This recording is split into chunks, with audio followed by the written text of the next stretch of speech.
All right, today we are diving into a science-backed morning routine that's designed to work with your ADHD brain, not against it. We're going to explore how you can actually use your own brain chemistry to build some serious, lasting focus, literally from the second you wake up.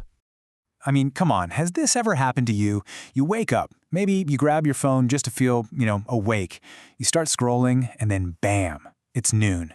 Hours have just vanished, and you're left feeling totally behind, completely overwhelmed, and fighting this brain fog that feels like not even a gallon of coffee could fix.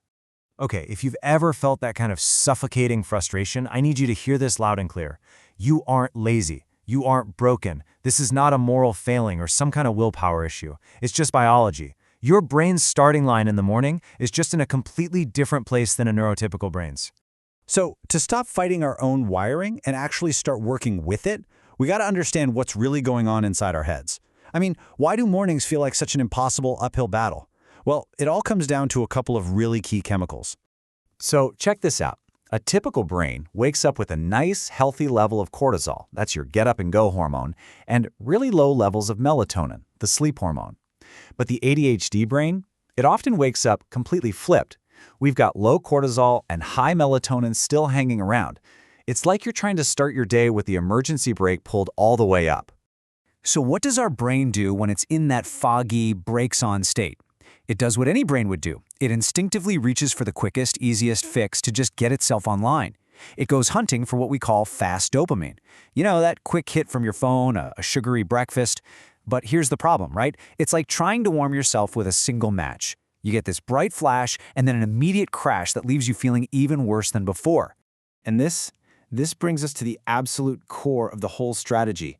See, the secret to a really focused day isn't about just finding more dopamine. No, it's about sourcing the right kind of dopamine. It's about choosing sustainable jet fuel over a temporary, tiny spark. Okay, so this is the crucial difference. On one side, you've got that fast dopamine from your phone or sugar. You get that quick spike, but it's followed by a hard crash. But on the other side, you've got healthy dopamine from stuff like movement and sunlight. This isn't just a flash in the pan. This is the good stuff. It's the jet fuel. It gives you a steady, lasting rise in dopamine that can actually sustain your focus for hours on end. So the million-dollar question, how do we actually get this healthy dopamine? Well, this is where the practical, boots-on-the-ground solution comes in. We're talking about a 60-minute reset. It's broken down into 3 really simple 20-minute blocks, and it's designed to basically hijack your own biology and give you what honestly feels like God mode focus. All right, Block 1, this is your 20-minute movement window. And I mean it. For 20 minutes, you just have to move. If you think of the prefrontal cortex, the CEO of your brain, as Popeye, then aerobic exercise is his can of spinach. We're talking a fast walk, a bike ride, heck, even dancing around your living room. And while you're doing it, this is key. Get some natural sunlight in your eyes. It acts like a physical light switch, literally telling your brain to shut down the melatonin and crank up that get-going cortisol. It's an unbelievably powerful 1-2 punch. Okay, moving on to block 2. Right after you finish moving, it's time for something that, yeah, it might sound a little scary, but it is so effective. We're talking about a cold shower. I know, trust me. But the neurochemical payoff you get from this is absolutely massive. And here is why you're going to do it. Research has shown that a cold shower can spike your dopamine levels by up to 500%. Let that sink in, 500%. When you combine that with the endorphins you just got from your exercise, you've basically just mixed this incredible neurochemical cocktail that lights your brain up like a pinball machine and gives you this amazing mental clarity. Okay, so in that moment of pure clarity right after the shower, don't just rush into your day. This is a golden opportunity. You're going to ask yourself these 3 simple, grounding questions. See, ADHD brains are fundamentally interest-driven. If something doesn't feel meaningful or exciting, we're just going to drift away from it. It's how we're wired. These questions help align your day with what actually matters to you. It's like putting on emotional armor against all the distractions out there. And finally, block 3, a little strategic planning. Now, for the ADHD brain, you got to remember this. Action is the strategy. So forget vague goals like be productive. That means nothing. Instead, you define a measurable action like spend 30 minutes on the tax paperwork. And this is so important, write it down on something physical, a Post-it note, a whiteboard. For us, out of sight is genuinely 100% out of mind.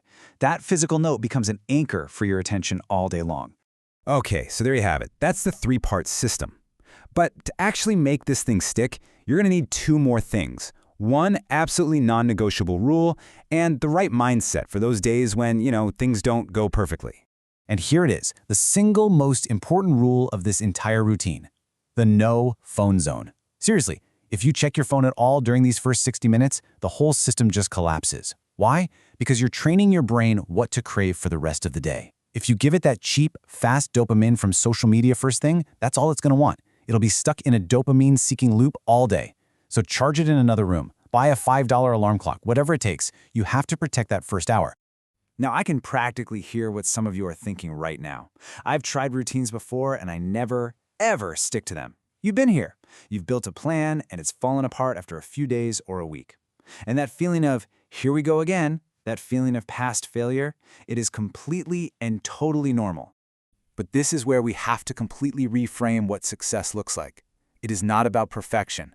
Progress isn't a straight line. It's messy. Think about it. You don't need a unanimous vote to win an election, right? You just need a majority. And it's the same here. If you can win your morning, say 4 days out of 7, you are fundamentally building a new identity. You're becoming someone who takes control of their day. So, how do you get that majority vote? You make it easy on yourself. Start small. Maybe just commit to the 20-minute movement window for the first week. And use this amazing technique called temptation bundling. It's so simple. You just link something you want to do with a habit you need to do. For example, you only let yourself listen to your absolute favorite podcast while you're on your morning walk. See? You're bundling the temptation with the habit, and it makes it so much easier to just get started. So, I want to leave you with this final thought. This whole routine, it isn't just about managing a deficit. It's about learning how to properly fuel a completely different kind of engine. By understanding your own neurochemistry, you can stop fighting your brain and start directing its unique, incredible power. So, what if that interest-driven, dopamine-seeking nature? What if, when you channel it correctly, it isn't a bug at all? What if it's actually your greatest feature?